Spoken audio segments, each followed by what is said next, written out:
Hi hello everyone, welcome to my channel. Kalakand sweet మీరు ఎలా చేస్తారండి? నేనైతే పాలు వాడకుండా కలాకండ్ స్వీట్ చేశాను. అది ఎలాగో చెప్తాను రండి. ఇది ఏంటంటే నెయ్యి కాచిన తర్వాత లాస్ట్లో మనకి గోదర వస్తుంది కదా, అదనమాట. నెయ్యి సపరేట్ అవుతుంది కదా, లైట్ క్రీమ్ కలర్లో ఉన్నప్పుడు నేను ఈ గోదావరిని తీసేసాను, సపరేట్ చేసేసి నేను కలాకండ్ స్వీట్ చేశాను అనమాట. ఇంకా ప్రాసెస్ చూడండి, చాలా బాగా వచ్చింది కలాకండ్ స్వీట్ అయితే. మనకి కలాకండ్ స్వీట్ కావాలంటే పాలు కాచి విరగ్గొట్టి మనం స్వీట్ చేసుకోవాలన్నమాట. అలా ఏం అవసరం లేకుండా మన నెయ్యి కాచినప్పుడు కింద గోదర వస్తుంది కదా, అది మనం సపరేట్ చేసుకొని ఇలా స్వీట్ చేశాను అనమాట. చాలా బాగా వచ్చింది.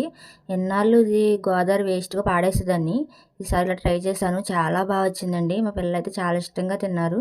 ఈ వీడియో మీకు యూస్ఫుల్ అయితే చిన్న లైక్ ఇవ్వండి. మీరు ఈ స్వీట్ చేయాలనుకుంటే మనకి నెయ్యి సపరేట్ అవుతుంది కదా, ఆ స్టేజ్లో వైట్ కలర్లో ఉన్నప్పుడే మనం ఇది సపరేట్ చేసుకొని మనం స్వీట్ చేసుకోవాలన్నమాట. మరి డ్రైగా అయిపోయిందంటే మనకి స్వీట్ రాదు. సాఫ్ట్గా ఉన్నప్పుడే మనం స్వీట్ చేసుకోవాలన్నమాట, సపరేట్ చేసుకొని.